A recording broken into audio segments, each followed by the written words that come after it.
Yeah, it was strange because we didn't lose that many. Uh, but it's, I think, a moment as well to reflect and have some perspective about what we are doing. First of all, when you look at the reaction of the players when they are on the floor and the pain and what I felt in that moment seeing them, because I know how much they put in and how much they want it. It is difficult, but as well is a reflection of who we are and what we want to get. And this has to help us to be a better team, to learn the lesson, to value what we are doing, first of all, as well, because with all the difficulties that we have from the start of the season, where we are in the position where we are, both in the Champions League and the Premier League, is where we want to be, and understand that you have to earn it every single day, and the margins are very, very small. Sometimes it can not be ideal to have a game so close because of recovery and injuries, but in this case, is it a good thing so you can get back to winning ways? Absolutely, and especially when you play a competition like the Champions League, and how much we want to continue to do the job that we have started in the first 5 games. And tomorrow we're going to have a really tough match against an opponent here that, especially at home, has been very, very good. They have a new manager. A new manager always brings new energy, new ideas. So we have prepared for that as well, and tomorrow we have to show again that that we are right at the top and be better than the opponent to beat them. The news came out earlier that Gabriel Jesus has been brought back into the Champions League squad in place of down because of an injury. Can you tell us about that situation and also the injury to Max? Yeah, so first of all with Max, unfortunately he picked an injury last weekend, and he had to come off, so we did some scans and he's going to be out for weeks. And then we have the situation of Gabi, which we expect him to be training with us by the end of December. But Gabi's been pushing every single day, and he kept telling everybody, I'm going to be earlier, and he's done it. So thanks to his work and all the work that the medical staff have done with him throughout these months, and we had the possibility to make a swap there.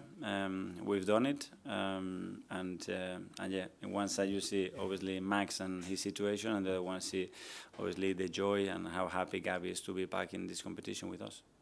And just finally from me on Declan Rice, William Saliba and Leonardo Trossard, they weren't pictured in training today. Are they available for the game tomorrow? No. So Declan was ill, so he was quite sick after the game already, and he hasn't traveled with us. William is still not available, and Leo again, he picked another knock in an area where he had the previous issue, and I don't expect that it's going to be long, but unfortunately he cannot be with us.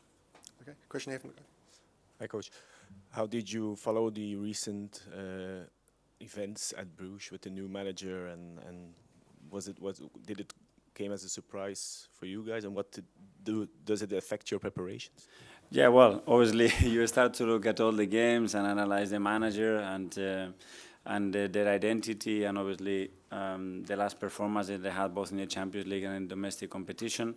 And in the afternoon we get the news that that they have a new manager. So you have to adapt. It's not the first time that we are facing this situation. So, okay, start to think about what the possibilities are, look at his past, and start to obviously focus much more in what we have to do, have the key things that we have to do to be able to adapt in relation to what they do, especially in terms of the formation and the players that they're going to pick, and after focus in ourselves what we have to do to be better than them to win the game. Charlie from the Sun. Mikel, how frustrating is it that you keep picking up these sort of injuries with so many players coming back and sort of a variety of reasons? I mean, how frustrating is it? Yeah, a big one. I mean, losing Max again, it's obviously not ideal. With Leo that is just coming back, that we have to manage the minutes. Willie is still not there. We lost Big Gabi. And we have other players that they could only play certain minutes, like, for example, Ricky the other day. But it's a situation that we have. We have managed that since the beginning of the season. We are in December, so it's almost 5 months in a remarkable way, and we're going to continue to do the same. I mean, is it bad luck? I mean, is it fatigue or intensity of training, or, you know, why do you think? No, training no, because we don't have time to train. So training is not there. But obviously the fact that you are missing players, you are loading other players more. That's a consequence to that, and it's a really dangerous circle, that one. And on top of that, we have some injuries that, okay, in terms of what happened in the past, we are not having more injuries. The fact that we had some others that are long-term, that they haven't been with us since the beginning of the season. But as well, it's a test for the team, and so far we have reacted very, very well to that. Sam, Telegraph. Hi, Mikel. Just on Max, obviously he's so young. How worrying is it that he's picked up an injury that seems to be quite serious if it's weeks? Part of the journey. I mean, at some point when you play at this level, when you play in the position that he plays, when you play the manner that he plays, it was going to happen. And it happened one that, okay, it's not ideal. He picked up weeks. It could have been worse, and learn from that. And now use this time as well to continue to improve in his education, in everything that is related to professional football, his habits, the way he needs to develop his physicality as well to be with us, the understanding of the game. Sometimes when you are away from the game, you say, oh, I cannot really live without it, and how important it is. So use those moments as well to get a reflection of where you are as well, and give you a better force to go forward. Ed, Guardian. Hi, Mikel. Hi. Just on the injuries, I mean, and I know you spent a lot of money in the summer, but obviously they're mounting up, especially in defence. Is there any chance that you could look to go into the market again, bring some more players in January?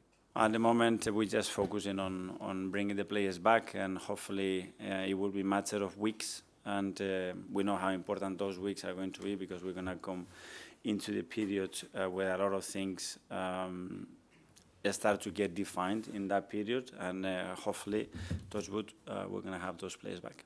Tom from Reach. Hi, Mikel. We obviously saw Christian Norgard coming in the summer, and his minutes this season have been slightly limited. That place in the squad, perhaps replacing Jorginho last season, who brought experience and also played a lot as well. Is there a plan behind Norgard's minutes and how he might get exposure in this game or future games? And would you have liked to use him more than maybe he has done so far? Yes, but I'm really happy with what he's brought to the club, especially to the team, and every time that we needed to do in many areas, not only on the pitch, what he has to do, he excels that in the manner that we expected. And but it's very similar to Ben White or Miles. They haven't played probably more than expected, and sometimes when it's because others are performing at that level, I think it's a positive for the team, a little bit more difficult for the individual, but very, very positive for the team. You faced a lot of questions already today on injuries. I wonder if you could settle a debate that we've been having between us, and that's if you could choose one Arsenal player that would never get injured, who would that player be? I leave that to you. You can guys enjoy that conversation. Gary Times. Mikel, you're talking about the dangerous circle of sort of players are kind of playing a lot and then maybe getting injured. Would you? I mean, is this a week perhaps where you could look to rotate, because you've got quite a set of fixtures coming up now between Liverpool next month? You've got Villa, so would this week be something you might look out tomorrow night to kind of rotate? We try to have the freshness in the squad and the players in the best conditions to perform at the highest level. For example, Victor's injury, we are missing another 2 nights. So Victor played every minute since come back, almost without a preseason. At some point he got injured. Then Mikel had to do that role because Leo as well wasn't fit, or Martinelli wasn't fit. And you could see Mikel at the weekend that he needed some help because he was out of gas. So that's the consequence of not having other players. But the good thing, again, is the way we have managed so far to do that. We have now, after this, a clean week, which we haven't had for many, many weeks, and hopefully some players back. So that will be good oxygen for the team. Isan, Daily Mail. Hi, Mikel. So since the start of last season, there's been 93 injuries at Arsenal. Across the Premier League, only Brighton have got more than 97. Is that just luck? Is it what do you think is the reasons behind it? Because obviously it's a very big toll compared to the other teams in the league. Yeah, well, I think you have to separate the kind of injuries that they are, and some of them they've been long-term and acute injuries, especially with some of the key players that keep you a lot of days out. But it's something that we are constantly looking at. As I said as well, we have played a lot of games with a lot of players missing, that puts a lot of stress, and then more injuries. But we are on it, and I'm really happy what we're doing in terms of the medical stuff and everything that we are trying to bring together. But sometimes as well, we need some things to go in our side. When you have looked into it, what are the main takeaways that you've got from your findings from that last season in terms of the amount of injuries? Because it's not only one season, it's as well some of the players that they have played over 150 games in 2 seasons. Some difficult moments over the last few months, but how much confidence have those games and moments given you going forward? Yeah, I mean, we play in a big club. I trust myself. I trust my teammates. We know the qualities that we have. We have an amazing manager as well, so we know what to do in the games. So we just try to be calm and going game by game. Tom?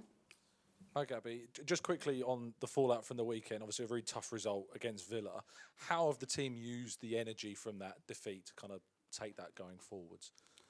Yeah, of course, we were disappointed with the result. We didn't want to lose, of course. But it happened. I think we were 18 games, if I'm not mistaken, unbeaten. So, yeah, of course, frustrated with the result. We'll have to keep going. As I said before, we know the qualities that we have. And tomorrow we have another big one, so we go for it. And as Alex mentioned, you've been doing really well in the Champions League. If you score in that game, you'll make history by becoming the first Arsenal player to score 5 Champions League games in a row. What is it about the Champions League and how it differs to the Premier League that you feel gives you that maybe extra freedom, space to play your best game? Yeah, I mean, it's really nice to play in the Champions League. Same in the Premier League. I think in the Champions League sometimes it's a bit more open, the game, and everyone just wants to attack and have loads of space sometimes. As in the Premier League, sometimes some teams, they just, as some people say, park the bus, and it's a bit more tricky to score and to have more space. So, yeah, I mean, I'm really happy with the goals, helping the team, and I hope to keep going. Ed? Hi, Gabby. There's a lot of competition for places up front for Arsenal in the attacking positions. Has that helped your game this season, giving you an extra incentive to try and get more time on the pitch? Yeah, of course. I want to play alongside the best ones. Here or in the national team, I've said that before. It's always good to go to the national team and play with Vinny, Rafinha, Rodrigo, those players. And here at the club as well with Ebbs, B, Jesus, Noni. So it's always good. We can't complain. So it's good for us. Isan? Hi, Gabby. What do you make of this tag of being a finisher, as in coming off the bench and having an impact on the match, and the difference between doing that and obviously being a starter? How have you adapted to that? I mean, of course, I want to play every game, 90 minutes, but I'm here to help the team. I want to win titles with this football club. I want to help. Even if I play 5 minutes, I'm going to go there on the pitch and try my best and try to win, to score, to help the team as much as I can. Charlie? Yeah, Gabby, in terms of the game tomorrow, how important would it be for the team to get the win, which would pretty much secure sort of a top 8? I mean, if you finish in the top 8, you're going to avoid a playoff round in February. But to do so and qualify and have 2 sort of dead games in January would be one hell of an achievement, wouldn't it? Yeah, of course. That'll be really good for us. And to give us more confidence to show what we are doing. We are doing really well, and hope we can win tomorrow to secure that. And we're going back to Villa, you've not had many disappointing results this season. I was just wondering, did the players sort of have a separate meeting about it on Sunday, or was it very much when you left the ground that was it, or did you chat about it? You mean about the last game? Yeah. Yeah, I mean, as I said, we were 18 games unbeaten. And of course, we lost the game. We got frustrated because we want to win all of them. But it's not like everything is going wrong when we lose a game. So we just try to stick together and to prepare really well for this game tomorrow. Last 2, Sam and then Nick. Hi, Gabby. We've seen that Gabriel Jesus is back in the Champions League squad. Obviously, he's coming back to fitness after a long injury. Can you just explain, as his teammate, how important he can be, what he does for you as another attacking player on the pitch, and how big it is to have him back? Yeah, it's really good. I love him.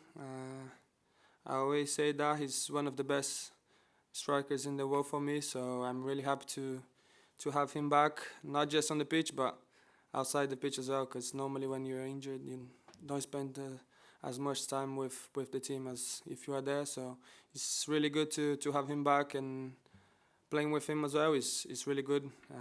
He loves to link up as well, to move and to rotate. So yeah, I just hope he can have some minutes in the next games and to show his talent again. It's his opinion. I'm not agree, but it's his opinion. Okay, Ben? Thank you.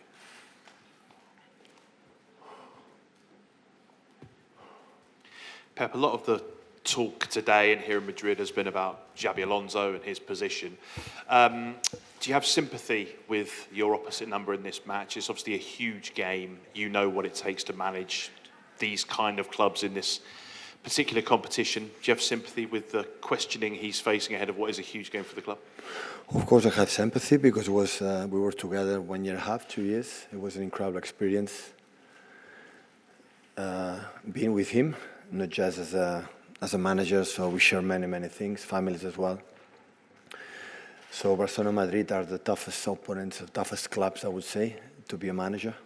The more difficult ones for the pressure, for environment. So last season, I've done last season, I would have been sacked 6 months before end of the season. So it's a difficult place, but he knows it. He has been here.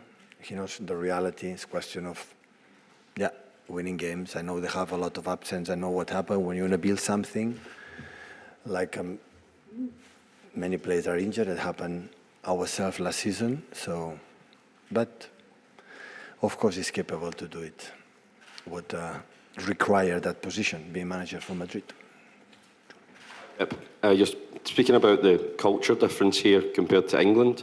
What is the biggest thing you've found in England that maybe makes it easier? I don't know if easier is the right word to manage in England. No, in everywhere today you have to win, otherwise you have a problem. But in England you don't see one journalist. What happens inside in the locker rooms always remain there. In Spain, my experience in Barcelona, Madrid, everybody knows everything. Hi, Pep. On that, in the locker room, a lot of what's happening at Real Madrid seems to be that the players maybe aren't convinced about Xabi. You're obviously seen in the Premier League. I'm not there. I'm not here. No, but just in terms of like how players have changed in your time in the job, it seems that players have more power now. They have more of a voice. Have you changed how you've had to manage players in your 18 years in management? It depends of the power. The power of the players depends of the power the hierarchy want to give the power. If the hierarchy want to give the power to the manager will have the power. You want to give to the players will have the power. Hi, Pep. In the past, you've described Real Madrid as the kings of the Champions League. If a team can come here and perform well and possibly win, is that quite a good benchmark of a team that is capable of winning this competition?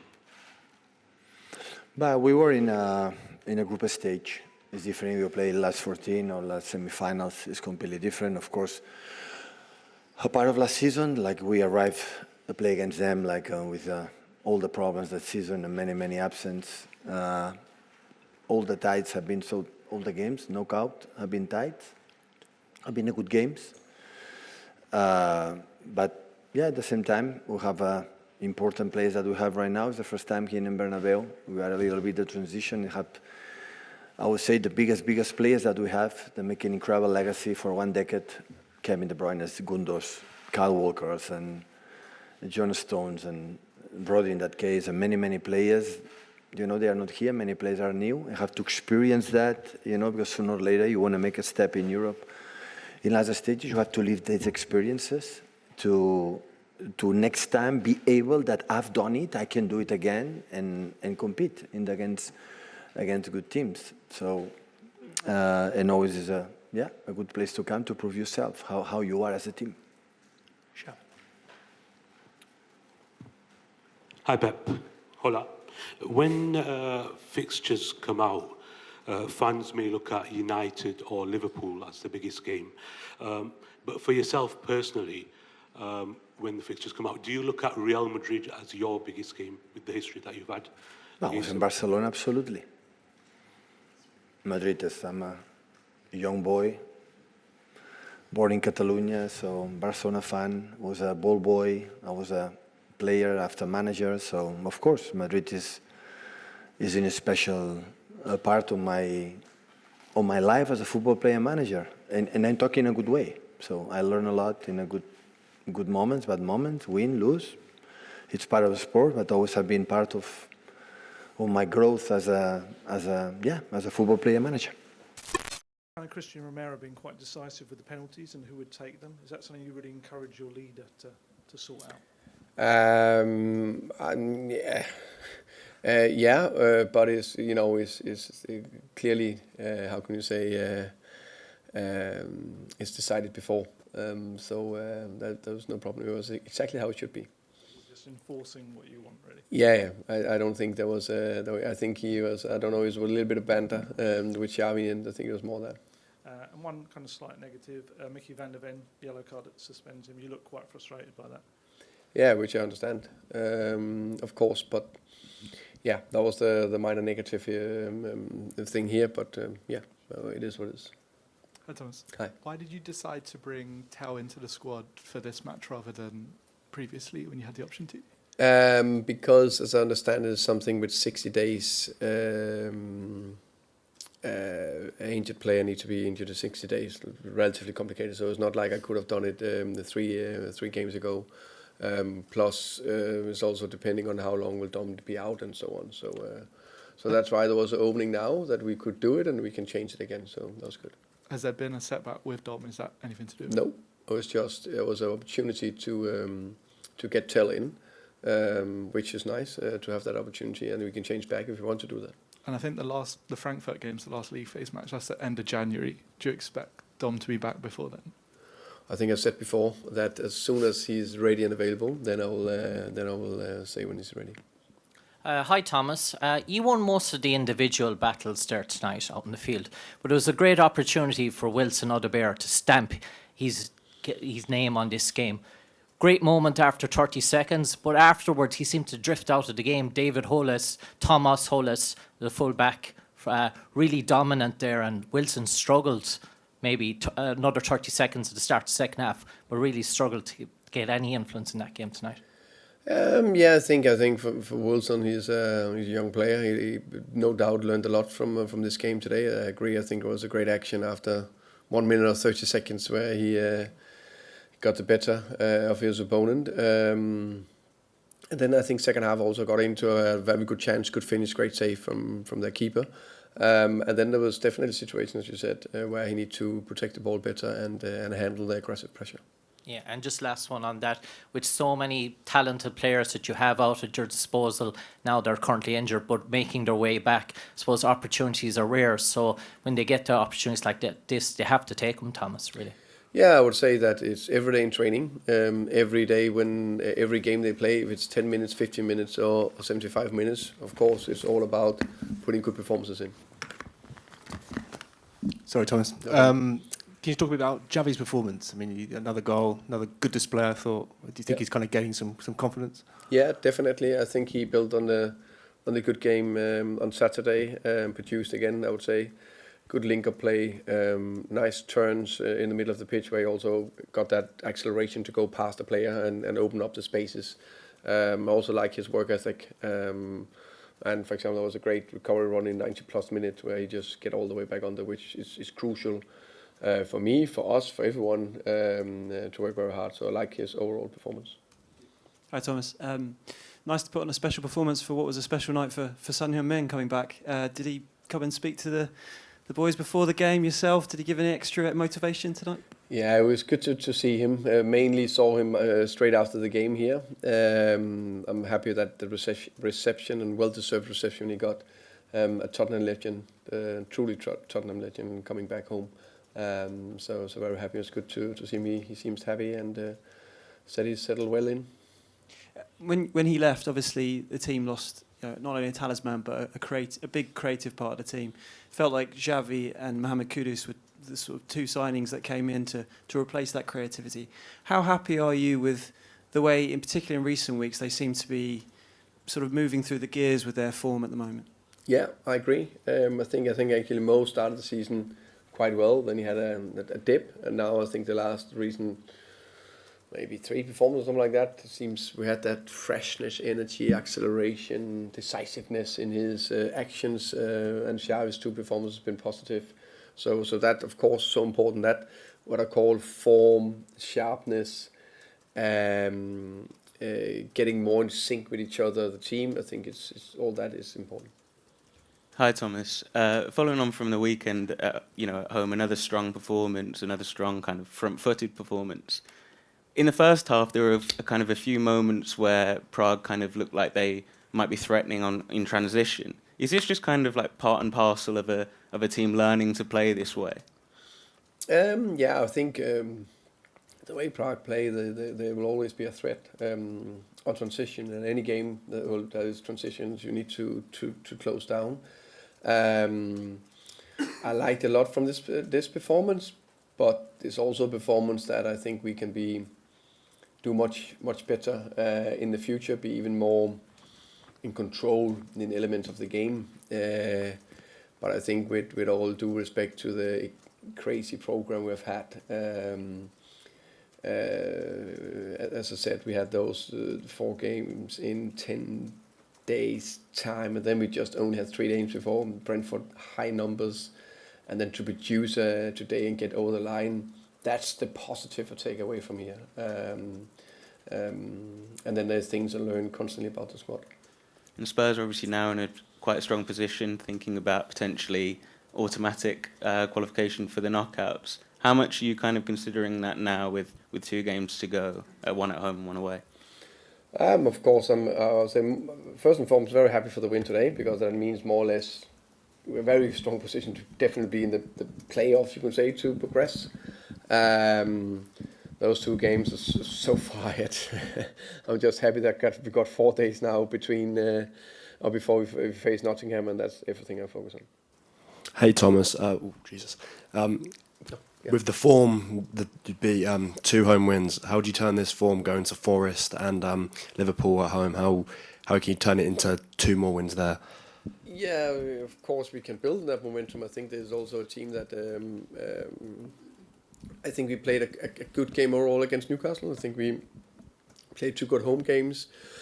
I think the I can say extremely positive thing about this season is that we've been so good away from home, which I think is incredible. To be very good away from home, that's a huge skill set. So hopefully we can build on that. It's a team and a manager respect a lot we face on Sunday. But right now we will do it's everything about recovery, and then we make sure we have a good plan for Sunday afterwards.